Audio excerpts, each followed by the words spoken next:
Hello, how are you all? On today's show, we're going to talk about the purpose for suffering, why we suffer, what makes us suffer on Elevate. I know that we're supposed to be elevating. Hopefully it'll be an elevated conversation with the gorgeous Kristin on Elevate on the United Public Radio Network and the UFO Paranormal Radio Network. So stay tuned to ask your questions. I'd like to know what is making you suffer. Kristin and I were just talking about it before we went live. Suffering again over eating too much and being overweight. Welcome to Elevate, the awareness shift, waking the quantum self. I'm KAren Swain, your host, and you're listening on the United Public Radio Network and the UFO Paranormal Radio Network on 107.7 and 105.3 FM, syndicated radio all over the world.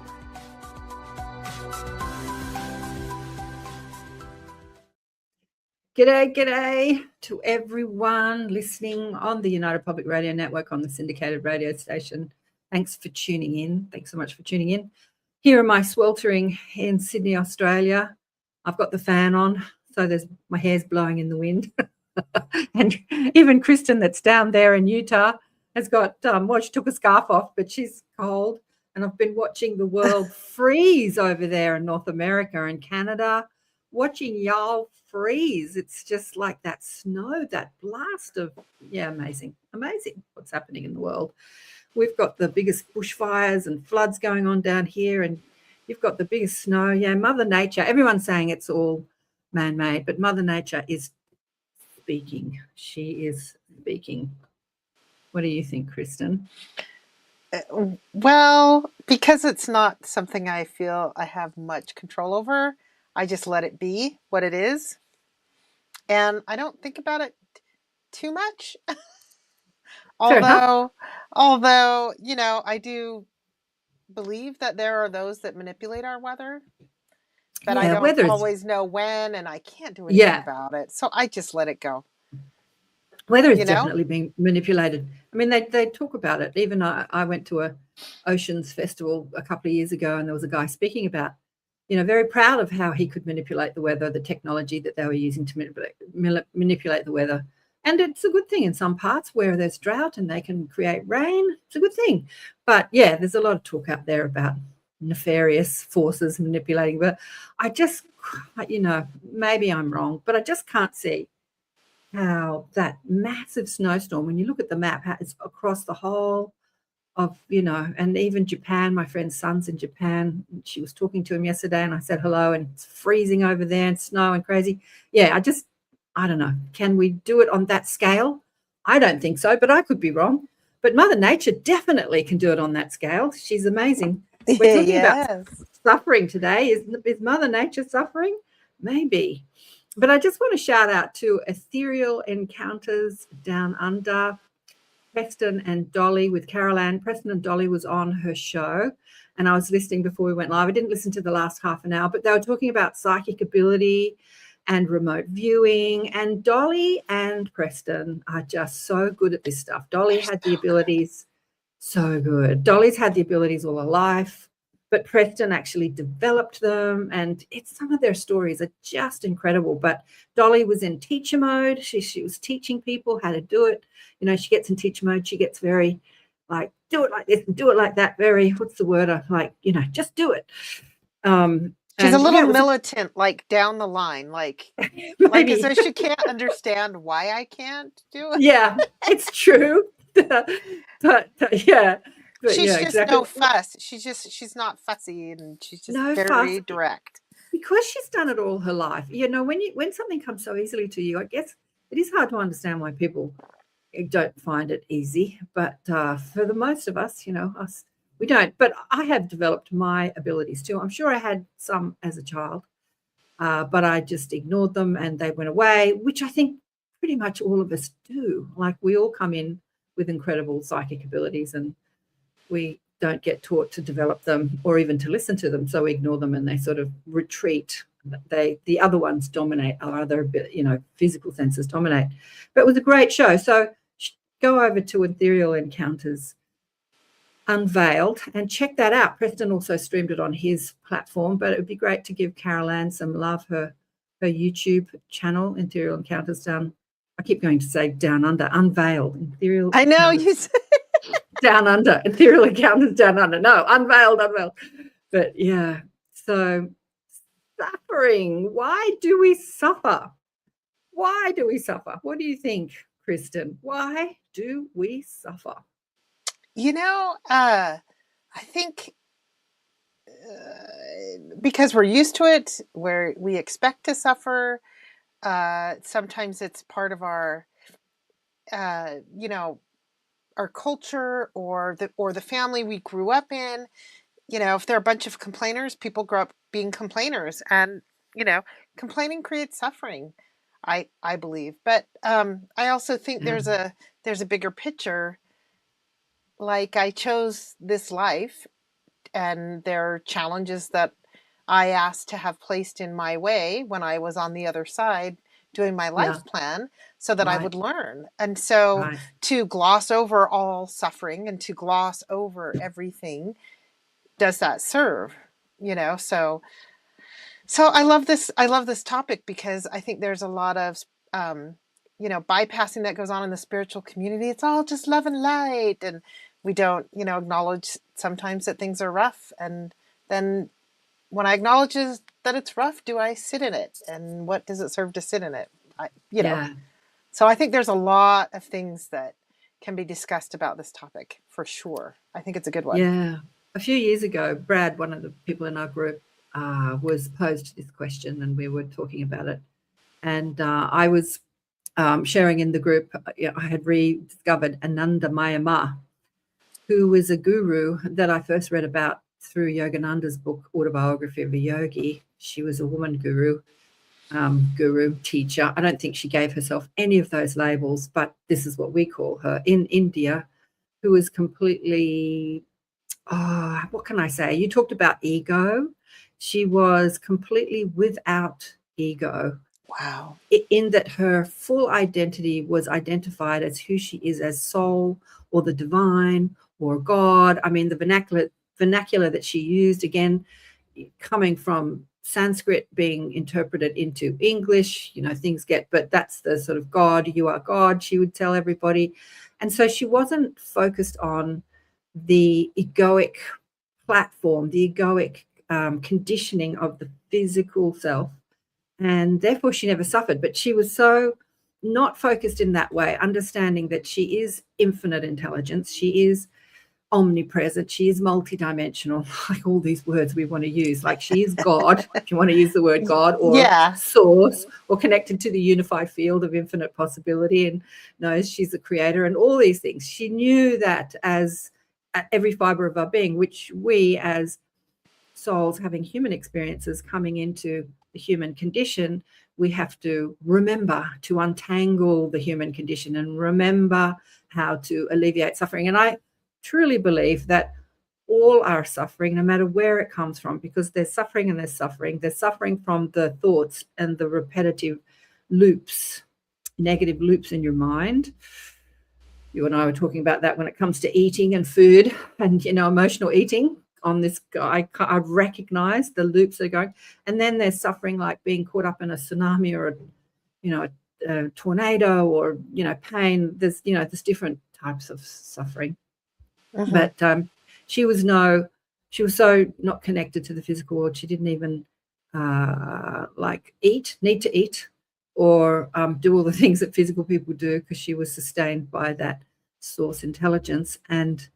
But her disciples used to feed her, like, eat, put some food in your mouth, coming from the human condition that in order to survive, you need to eat. And she's like, it's fine. But she didn't argue with them. No, I don't need to eat. Don't feed me. She just allowed everybody, to do what they wanted to do, to be where they were, to have their conditioned mind, to be at the level they were. She was just in that place of allowing that we talk about as we talk about law of attraction and how to manifest what you want. First ask, then orchestrate, then allow. And that allowing process, just let it be. The Beatles sang about it. Let it be, let it be, let it be.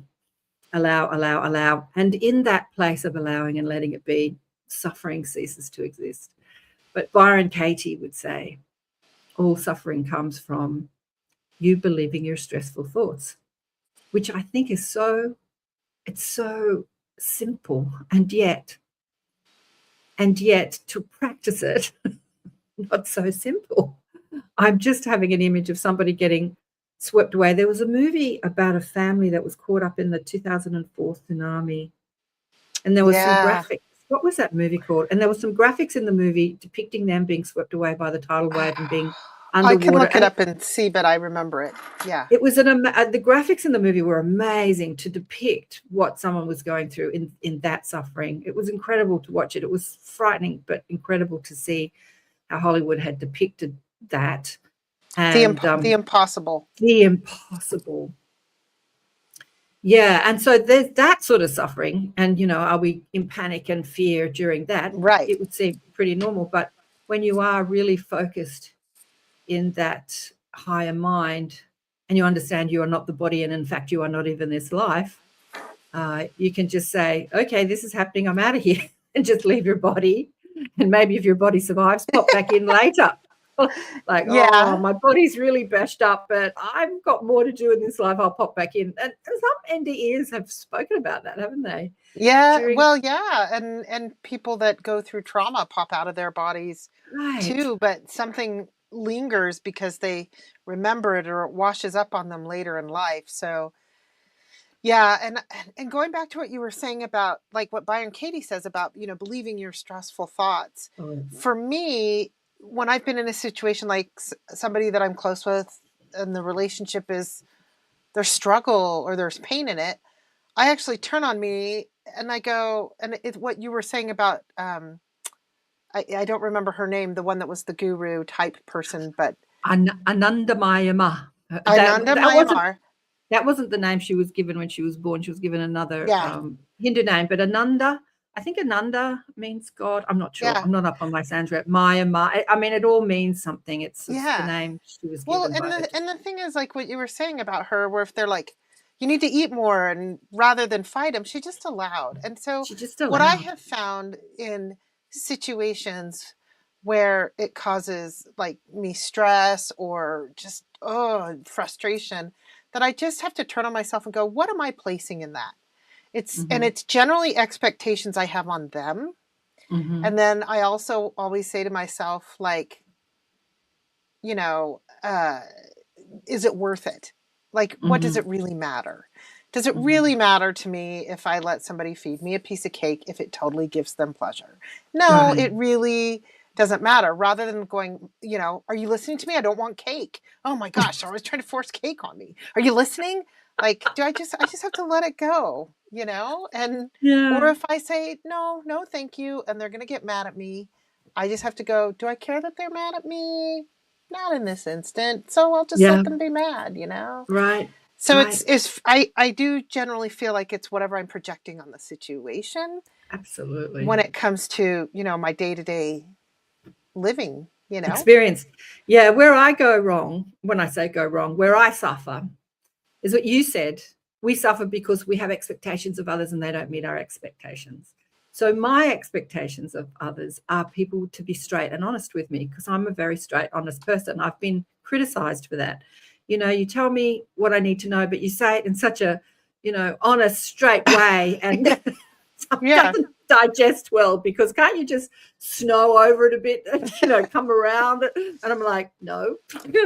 But I expect people, and when people are really straight with me, people call me out for my BS. I actually really enjoy it. I remember Brandon Thomas did that with one of the shows I had. He's like, you're in your limiting thought forms, you're believing something. And I'm like, oh, damn, you're right, I am. Like, I actually really appreciate it. Some people don't appreciate it. But when I was in India, there's Shirley's 100%. When I was in India, they have a belief system that they'll lose face if they don't know the answer to something. So rather than lose face or whatever their belief system is, they'll just lie to you. So when we were traveling around India, my husband and I, we were asking, where's the next bus stop, or where's the train to here, or how do we get there? When people didn't know, they would just send us on these wild goose chases. say, oh, you go there and you go there. And it was always, well, not always, but 90% of the time wrong. And that stressed me out. Like that was so, it's like, why can't they just say, I don't know.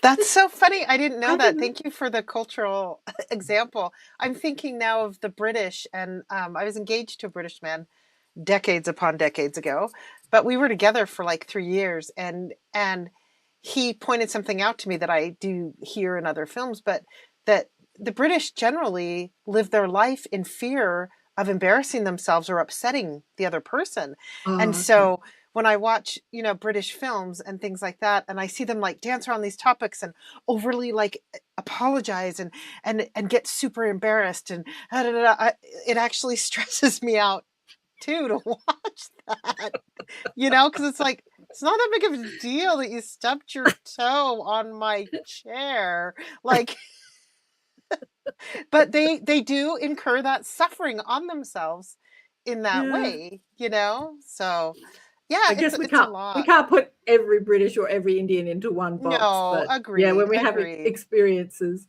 But I remember even asking a guy at a nice hotel. We found a decent hotel. We paid a little bit more for it, but it was clean. There wasn't mold halfway up the walls in the bathroom and everything.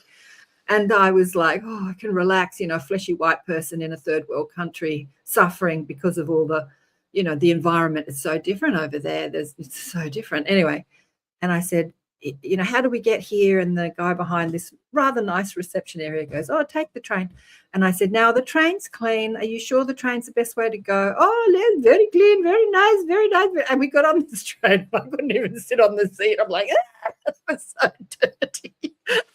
Oh, no. They're not going to say, yeah, the trains are hideous here in India. They don't keep after them. Yeah. But, so be aware, be aware that it's not if you're not traveling first class on a train, or I don't know, there were different classes, you're going to encounter things that you're not used to as a Western person. Yeah. But, yeah.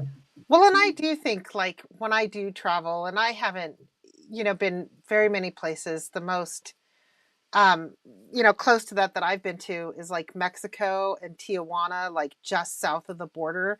There's parts of Mexico that are kind of sketchy for me, but I do think like I've, as an older person, as an adult, like, people have lived in this country or in this town or village for thousands of years, and they are fine.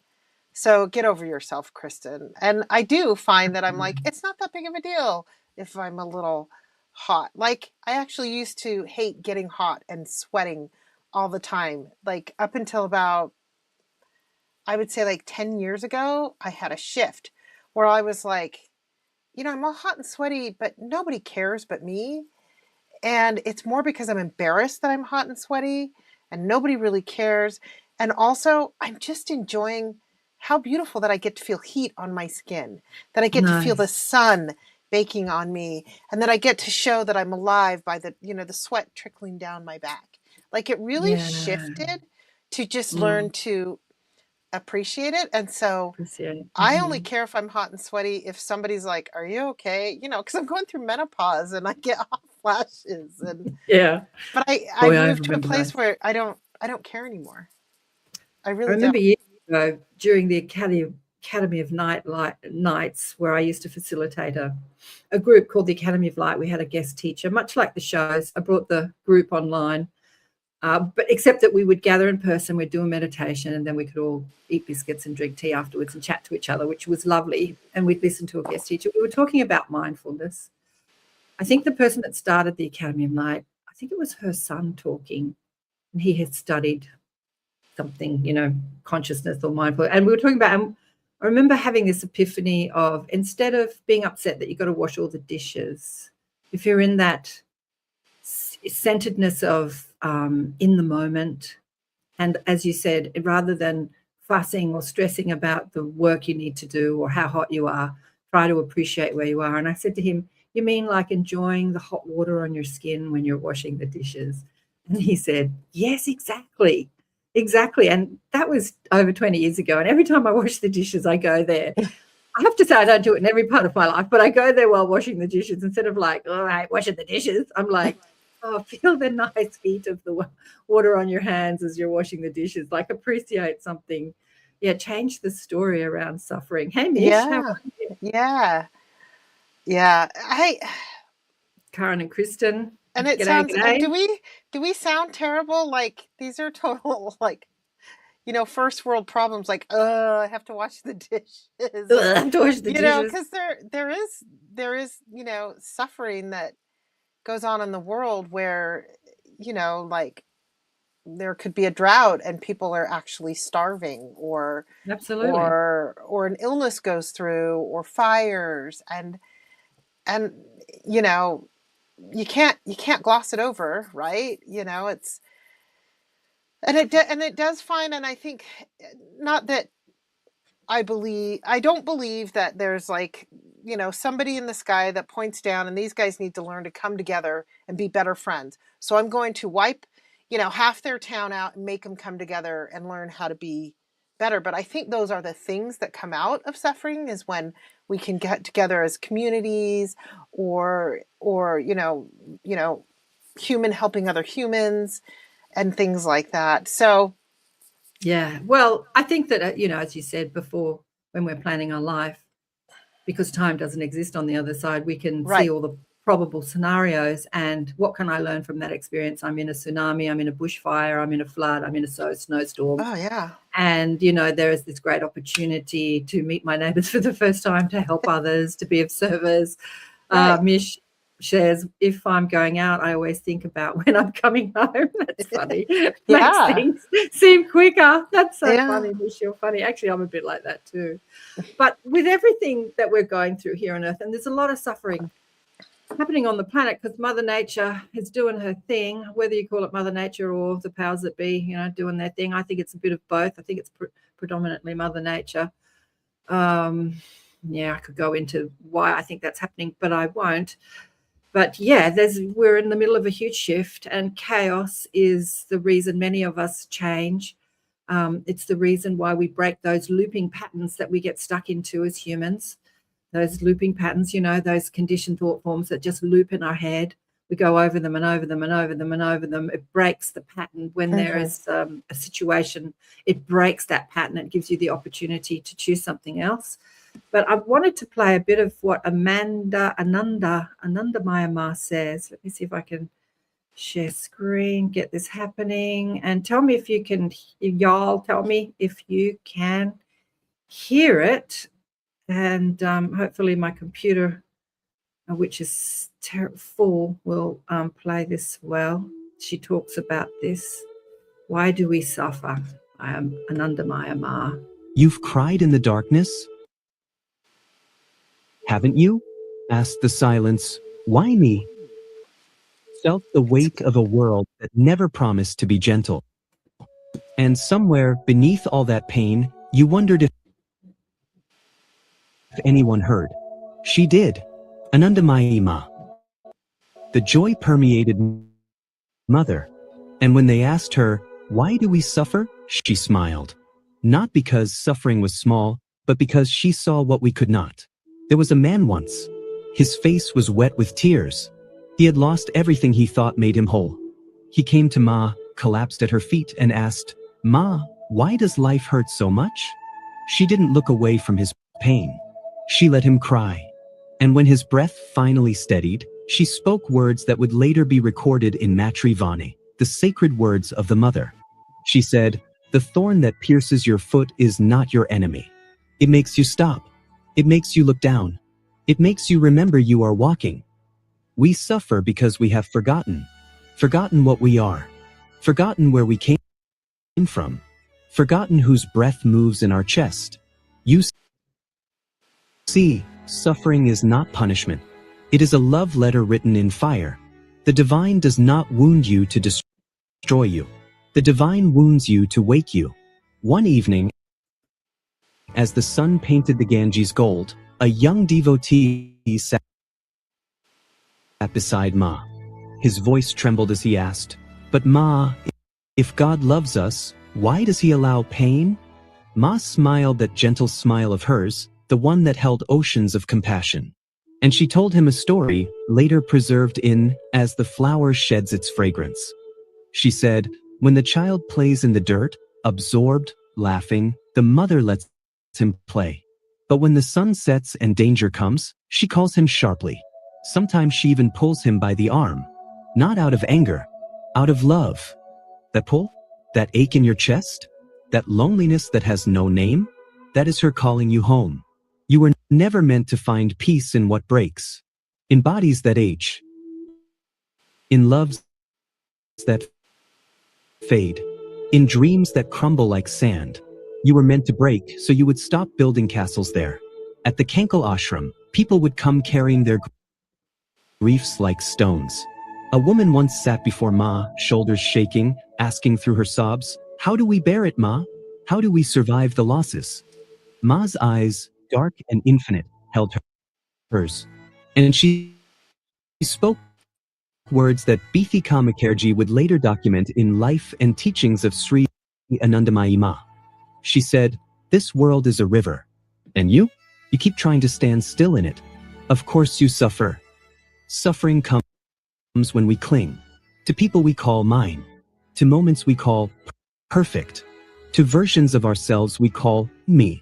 But the river moves, and the tighter you hold, the more." Ma reached out, touched her hand with fingers light as petals. "We let go," she whispered, "not because we are weak, but because we are held." Then Ma closed her eyes, and in that sacred silence, she spoke words recorded in Sadvani. She said, "You think you are the wave, afraid of crashing, but you are the ocean. The wave rises, the wave falls.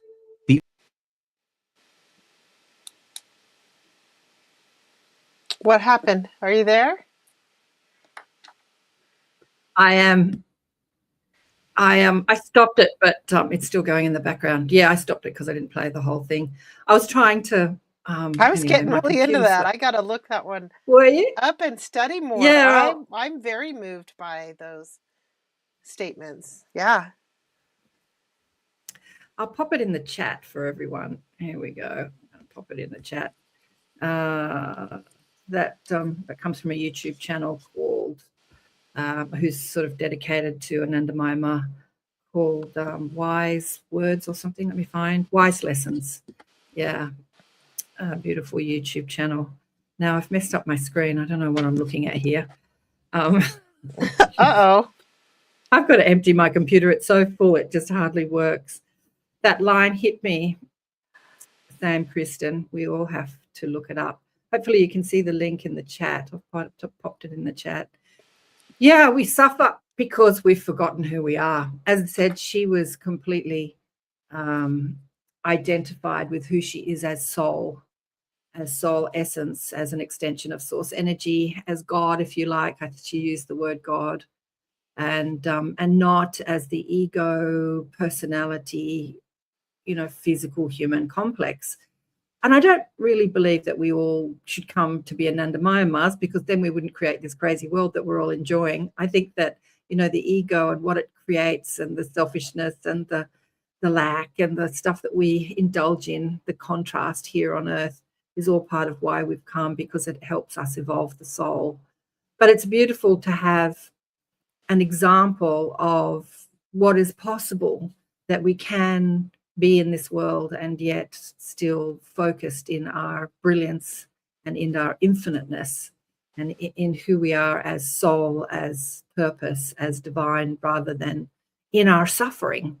As I said, when you understand you're not the body, and maybe you are swept up in a tsunami or a flood or a fire, and there's no way out, then you just say, "This has been fun. I'm out of here." You're not striving to survive because you think that this is the only reality and this is all there is, and that's perpetuated on our screens all the time. Death is so resisted. No, don't die, because we think that we can never see each other again, and the truth is we can.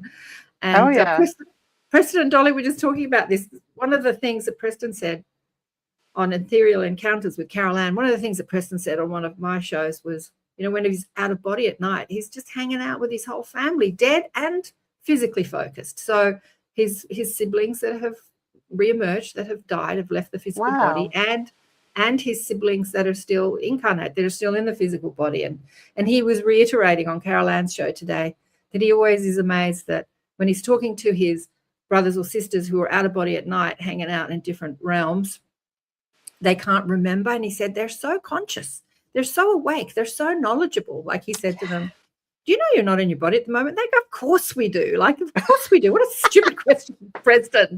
Like, you think I'm an idiot? But he's like, will you remember this in the morning? And they're like, no. Why won't you remember it in the morning? No, we don't know how to do that. We can't do that. We're under the veil of forgetfulness. And they don't practice thinning the veil consciously, deliberately, whereas Preston did. And Dolly's veil was pretty thin from the get-go. Some people's are and some people's are not. Like Ananda Mayama's veil didn't exist. She sort of lived in the world of the infinite while playing in the world of the physical and not suffering in any way. Yeah.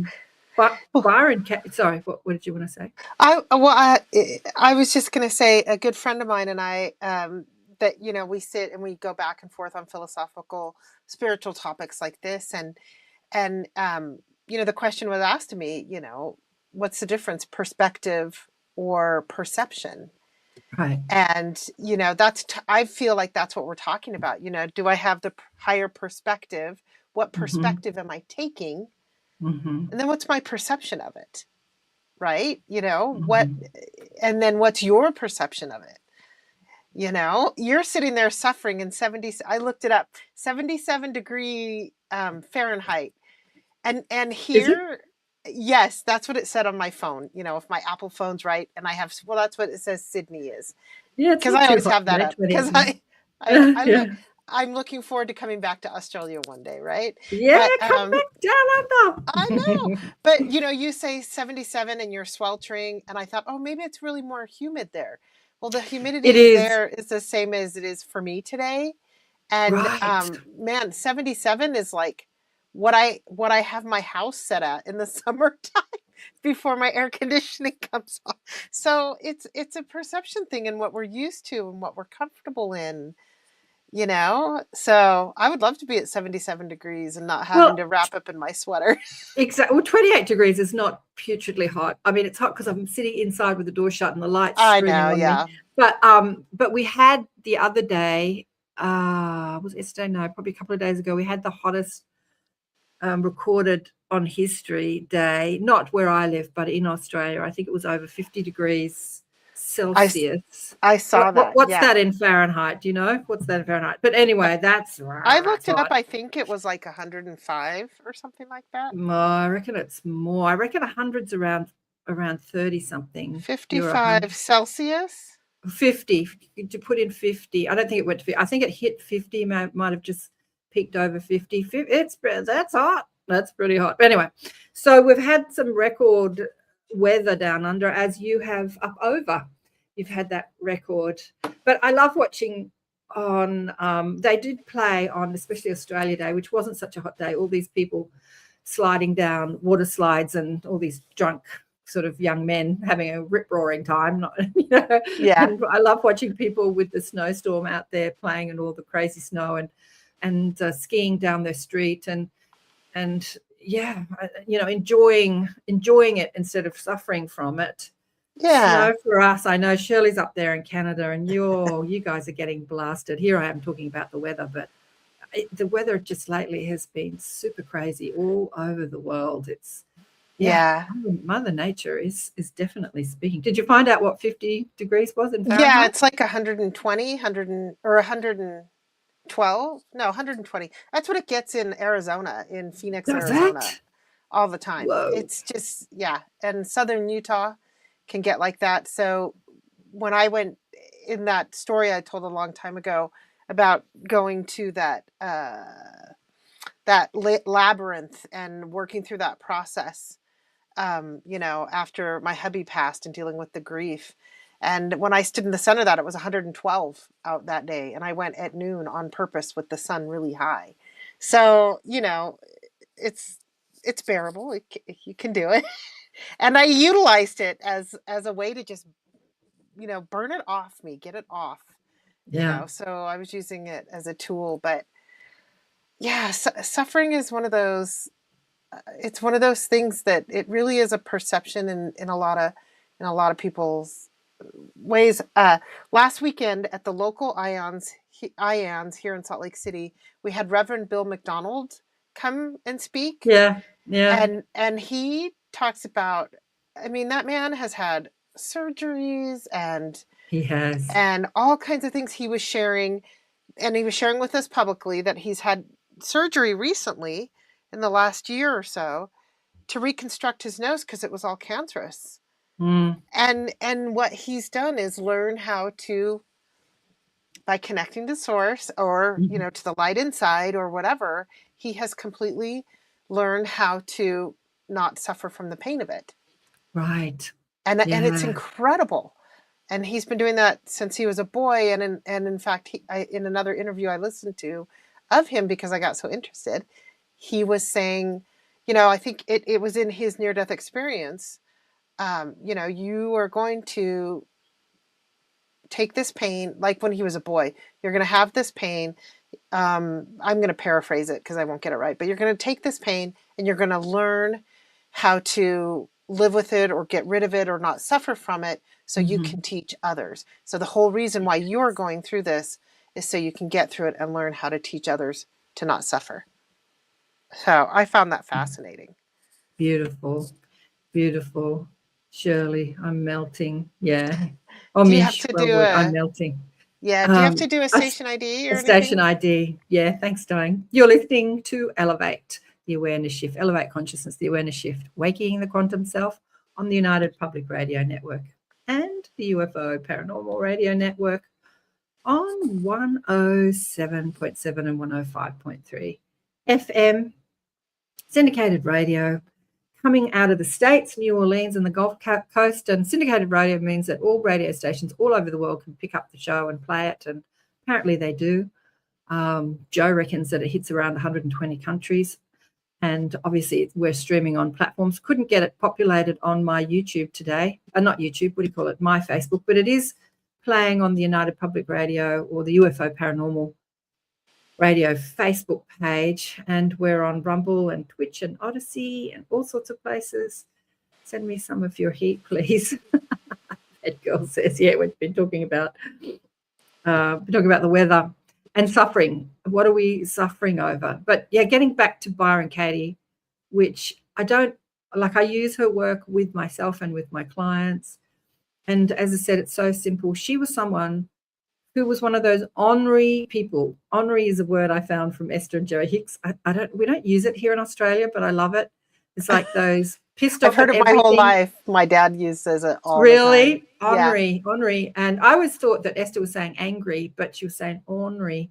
And pissed off at everything and complaining about everything, and nothing was good enough, nothing was right. I've been a bit like that lately, I have to say. But anyway, and she just tortured her family and her friends, and she was in depression, and her family actually put her in some facility so she could get some help and rest. And she had this epiphany well over 30, maybe 40 years ago now, where I always, when I talk about Byron, say that she woke up dead. She woke up in the physical body, but with the infinite perspective, as we talked about in Mayama. And she had this epiphany that all her suffering her whole life had been for one reason, and that because she had believed her stressful thoughts. Now with Byron, this epiphany changed her whole life, and she was just in a completely different consciousness. Doesn't happen to all of us like this, or probably hardly any of us like this, where all her stressful conditioned thought forms had just melted away, and she was living this perspective of the infinite time, infinite peace, infinite love, and no worries, mate. You know what I mean? Like in that place of allowing that Esther talks about, or we talk about, or Amanda Myanmar talks about, in that place of just let it be. And so people noticed that she changed and said, what's happened to you? And she said, I don't know, come and live with me and find out. And then she developed the work, which is for Christians. Right, you love the work. You love the work. Yeah, so, and it's because she understood that all our suffering is because we believe our thoughts, not because we have the thoughts, but because we believe them to be our truth. And so when he's lying to me and she's lying to me and she doesn't love me, and so she developed the work 4 questions and a turnaround. And so interesting that when you ask the question, is it true? We're so invested in our story. It's like, yes, can you absolutely know it's true? Like, yes, I can absolutely know it's true. The next question I love is, how do you react? How do you feel? How do you respond when you believe that thought? Well, I get angry, I get pissed off, I get sullen, I retreat, I don't talk to people, I push people out of my life, I eat, I smoke, I drink, I find someone to have sex with, whatever survival mechanism we think is going to fix our stressful thoughts. And then the next question is, who would you be without that thought? I just love that question. It doesn't mean it changes your life, because you have to do the work after that. But to be aware, to be conscious of what you're doing with your thinking, like, who would I be without that thought? And people often are so, they're so amazed by this answer, because it always comes down to, I'd be at peace. I'd be free. I'd be happy. Like, if I didn't believe that thought, everything would be good. I'd be happy. I wouldn't be in suffering. Mm-hmm. So, it's such a powerful way of living your life to question your stressful thoughts and find a way to turn them around and find a way to find a new perspective, as you were saying, or a new way of looking at things. Reframe it, change your story. My girlfriend was screaming at me yesterday saying, you're in this story about how you believe this builder is always lying to you. And I said, yeah, you're right. I am in that story. I've been trying hard to change it. Is it a story or is it the truth? And have we had that? Well, it's the truth, yet? But it's still a story. It's the truth, but it's still a story, because when you change your story, the truth changes. Like Wayne Dyer, when you change the way you look at things, the things you look at change. Yeah. And I did work on changing the way I thought about him. And he came to me the next day, a completely different man. And then I reverted back to the old story, and he kind of acclimated back to my old story, but he's still a lot better than he was initially. He's not a nasty person. He's just trying to save face by just spinning you things that you think you want to, you want to hear, which are not necessarily the truth, or like he just can't, people that can't admit that they're wrong. He's better now, actually, but he does say to me, I don't know how to do that, which he never used to say before. And just that sort of ego bravado, like I can't be wrong, so I'll just spin some story, save face, that sort of thing. And it's not that it's not true, because that's what you're experiencing. But when you keep saying, this is what I'm experiencing, this is what I'm experiencing, this is what I'm experiencing, you keep recreating it, So my girlfriend yesterday, who was screaming at me saying, you're in your story, was like being very honest with me. And I'm like, yeah, you're right, I'm in my story. Change the story. What's Shirley saying here? Perceived I suffered on the hot, humid, hazy days because my news people on the TV said that over and over again. Suffering was the program on our 6 o'clock news. I stopped watching the 6 o'clock news. Yeah, the news loves to pump out reasons to suffer. Exactly. What's Mish saying here? CERN has stuffed up all our reality. Maybe it's not us. It's what CERN has done. Yeah. Well, there's another story, a reason to suffer. Yeah, we're talking about the weather. Lots of people are saying it's CERN. And thanks, I made it. Well, and the thing is too, like, when it comes, and I'm just going to say this about the weather, one of the things, and it's taken me years to get here, but it's like, I'm a human existing on this planet, and I'm most comfortable at 74 degrees with minimal humidity and the sun and a light breeze. Am I going to get that all the time? No. Am I going to be fine? Yes. So I either bundle up a little bit more, or I take a little bit of my clothes off and wear a tank top around, and I just, go on with my day, because it's exhausting to suffer and to stress over things like that I can't control. And then if I'm suffering in it, what am I doing to the people in the room with me or in the area with me? Like, what good is it doing to perpetuate it? Because then we're all crabby or ornery, to use that word. I'd rather, it's kind of like dark humor, right? Like, we're all going through something, but can we joke about it? And we find jokes that, maybe somebody be like, is that really funny? You're like, it kind of is, that, I don't know. Examples of dark humor, I could go on and on and on, but there's ways to move through things, and there's ways to have it bring us together, and there's ways to have it tear us apart and to make it worse. And what do I want to shift? What do I want to put out into that world? I want the world to be a better place. Exactly. Yeah. How do I want to live my life in suffering or in joy? And there's a saying, you're bound to encounter pain in life, but suffering is optional. Are you going to suffer over the pain? Oh, yeah. And as you're saying, you can even have physical pain and perceive it differently and experience it not as pain, but as a sensation. I watched this when I was pregnant many years ago, 35 years ago. I watched a woman give birth, and she wasn't being helped. She was having a home birth, and watching her body ripple as her muscles contracted and pushed this baby out. She didn't push the baby out, the body did. And she was just in this meditative state, and she wasn't suffering at all, even though her body was doing what we perceive as intense pain when we're screaming, drugs, as I did when I was giving birth. And all the movies make it look like that. And all the movies make it look so bad. You'd think that all that pain, women would never have babies again. But yeah, there is a way of perceiving that sensation, not as pain, but as the body doing what it needs to do.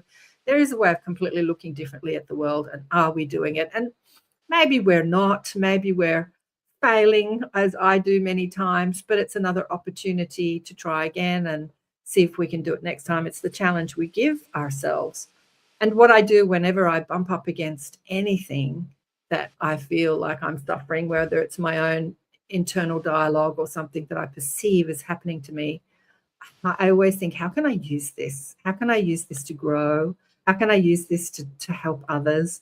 I'll talk about it on the show next week. I always want to use whatever drama I'm going through to help illustrate the idea of being a deliberate creator and looking at the world differently, even if I'm sort of making myself look bad, because it's, I make myself relatable. I make myself human. We all go through the same thing. And during one of the really hot days we had recently, where Sydney was over 40 degrees, I don't have air conditioning. So I thought I'll go up to the local shopping centre just up the road and buy some food and some underwear. And the poor old shopping centre, a big shopping centre, was struggling with their air conditioning. I remember standing at the counter buying some underwear, and I'm just dripping with perspiration.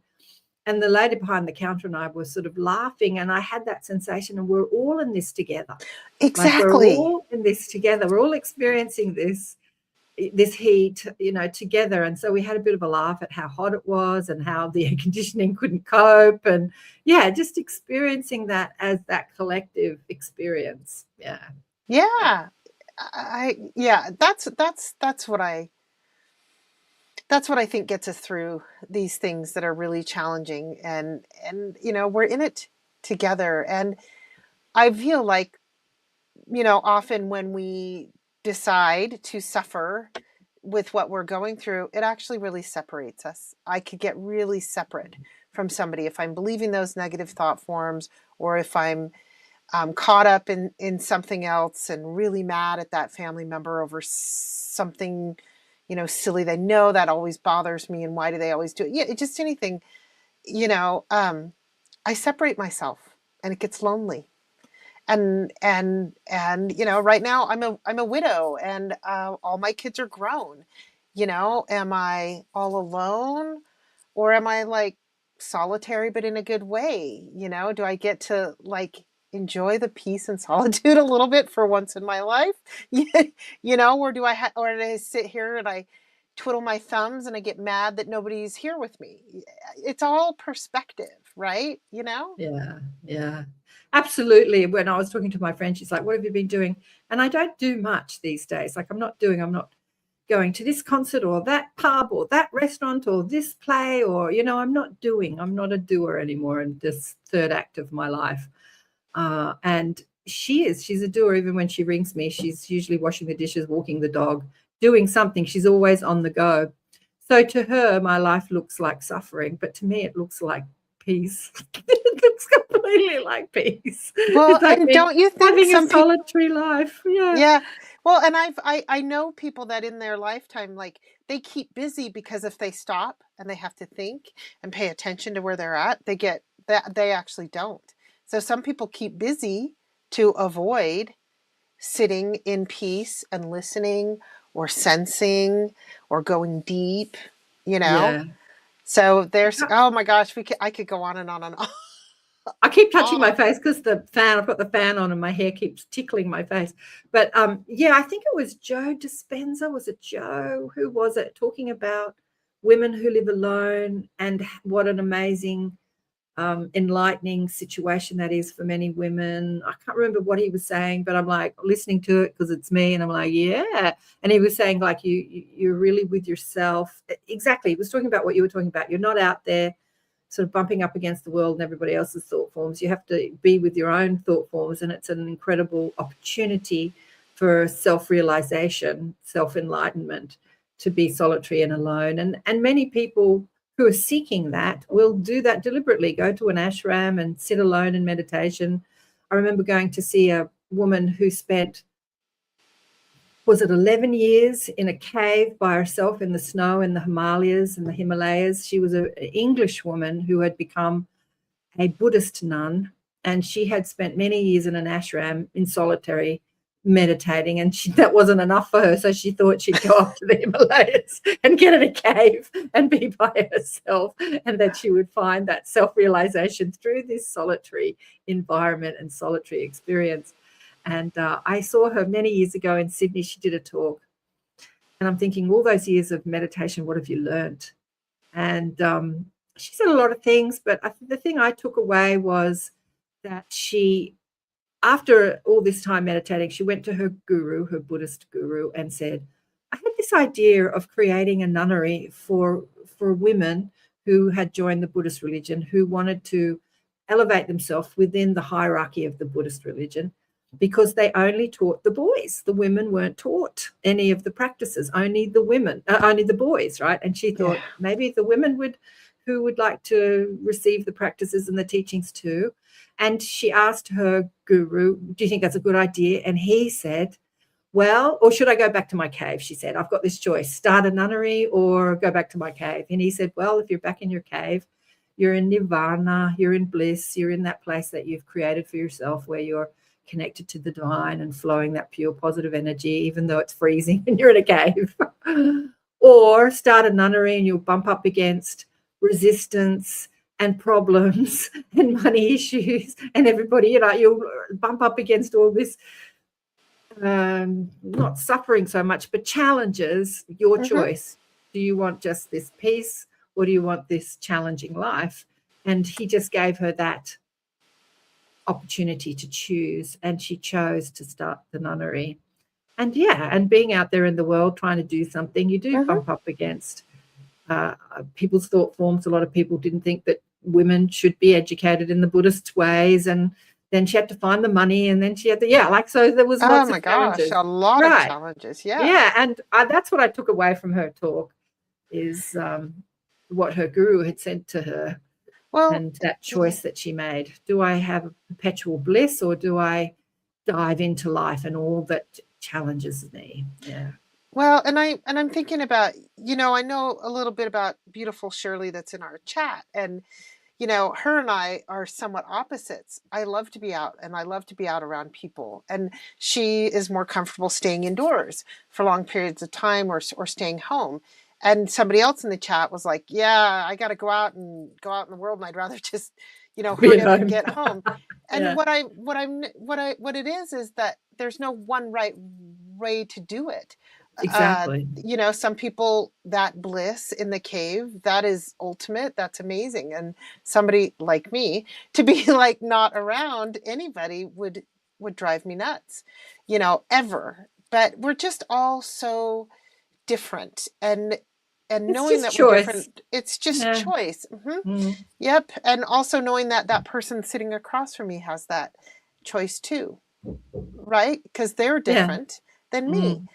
Exactly. We're just all, there is no one exact right way to do it other than, find the way to let those negative thought forms. Let it go, let it be. I remember I did the personal growth course in my 30s, and I had this idea, wouldn't it be great to write a song about all that I've learned that would change the world? And somebody else had that same idea, and they were working really hard to create some song.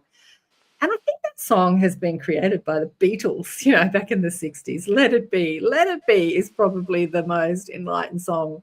It's one of my favorite songs in the whole wide world, honestly. Let it be. Yeah, that's such a profound song. And those guys, they had their Indian guru. They were on the path of seeking remembrance or enlightenment. Hello, car parts free. And so letting it be. But I'd love some more interaction with this. If people are listening through the syndicated radio station, I'd love to hear from you and to hear how you're receiving the shows. Either go to my website, KarenSwain.com, and send me a message, or go to my YouTube or Rumble or Odyssey, you'll find me, or Facebook, and send me a message. Tell me about, how you are overcoming your suffering, what you perceive as suffering, and how you've overcome it. I want to hear from you. How are you overcoming what you perceive to something that you suffer over? I don't want to hear why you're suffering and all the story of like why everything's so bad for you. We're good at that as humans, talking about our problems, but how you're seeing it in a new perspective, how it's serving you, how it's changed your life, how you've grown from it, what you've learned from it. How has the contrast we experience here in this earth environment has served you as an evolving soul, as a spirit, as a soul having a physical life experience? Yeah, I think that it's an important conversation. And what are they saying here in the chat? They're all chatting amongst each other. Yeah, somebody invited Carrie, I guess. Yeah. Mish, did you say it's 50 degrees where you were? I think I saw that in the chat. Is it 50 degrees where you were, or was that the other day? So I'd love to hear from you all, leaving a comment on the YouTube channel. We're streaming on my YouTube channel, which is KAren Swain. I think it's Blissful Beings, but if you put in my name on YouTube, you'll find me. Blissful Beings, ATP Media, and the United Public Radio, the UFO Paranormal Radio Network YouTube channel, and the UFO, what's this one called? The UFO Gods and Extraterrestrials YouTube channel, which is connected to the network, and Twitch, Odyssey, and Rumble. So I'd love to hear your comments and how you're overcoming what you're perceiving as your suffering. Yeah, let's go there. Let's go there. What have we got? 2 minutes left. How are you overcoming it, Kristin? Well, okay, I'm going to go there. I honestly have become very comfortable with the belief that I made a really big life plan before I came down here. And even though I have choice, there's different directions I could have gone, but there are things I want to experience. And when you talk about like Dolly and Preston and leaving the body and going to the astral, when I learned some of the teachings from like Dolores Cannon and other places where we leave our body every night and we sit with our team and we go, okay, it's actually going to be really good if I do this. Oh yeah, we think it'll be really good if you do that. And look, it's going to get you on that path down there. And not that I created it all to guilt myself, but I actually really am comfortable in that knowledge that it's changing all the time. And that, when I'm in this waking body and me as I am, I can choose how I deal with it. And then I think, but there's something else going on that I may not remember, but yeah, I wonder what it'll be like next week, or what will it be like next year, or in the next 5 years, Yeah. I know that soul plan thing. It's like I've chosen this, even though my ego personality complex would not choose this drama, contrast, experience, suffering, trauma. There is a part of me that did choose this. My soul had a plan. And the question is, what's the plan? Like, what's the plan? What am I learning from this? Why did I choose this? What is the opportunity in this? What is the opportunity in believing my stressful thoughts? Or what is the opportunity in the trauma I'm going through and the bumping up? You know, like what? So the earth is going through so much shift and change. And as we've talked about endlessly today, weather. Like, what is the opportunity in this for humanity collectively? Like, what is the opportunity in the suffering? And as Amanda Mayama says, that, what did she say again? That suffering, but the suffering remains. Yeah, she said during that little thing that I played that we suffer because we've forgotten that we are divine.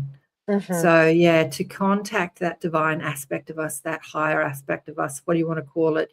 Your angels, your spirit guides, your soul, your higher self, God, whatever name or label you want to put on infinite intelligence, source creator intelligence. Like, what's the plan, man? Why is this, what is this experience giving me? Oh, we've run out of time. We've gone over. And Mish, I don't even know where to start. So Car said that Fast 3. They're talking about writing a book. She put overcoming what I needed to explain in a book. She's going to put it in a book. Soul integration and major shadow work. Oh, beautiful, darling. I'd love to hear about it. Yeah, let me know in the comments after the live. Let us know, Kristin and I. I'd love to hear about how you're overcoming. And as you write it in the comments, you enlighten us and you enlighten everybody that reads it. So I'd love to hear your words in the comments after the show. Thank you, everybody. Thank you, beautiful Kristin. And yeah, lots of people on the last show, we talked about the third eye, asked us to do a part 2. So yeah, we'll look into that. We'll maybe do a part 2 next week, huh? Go more into the third eye and what that. But I want to get Dolly, and I'd love to have a big, gang, a big group talking about all those psychic abilities. I so enjoyed the show before us, Ethereal Encounters, with Carol and Dolly and Preston. It's such a great conversation about who we are as expanded beings, as psychic beings. Oh, I've got to go. It's 2 minutes over. Big love to all of you. Bye, honey one.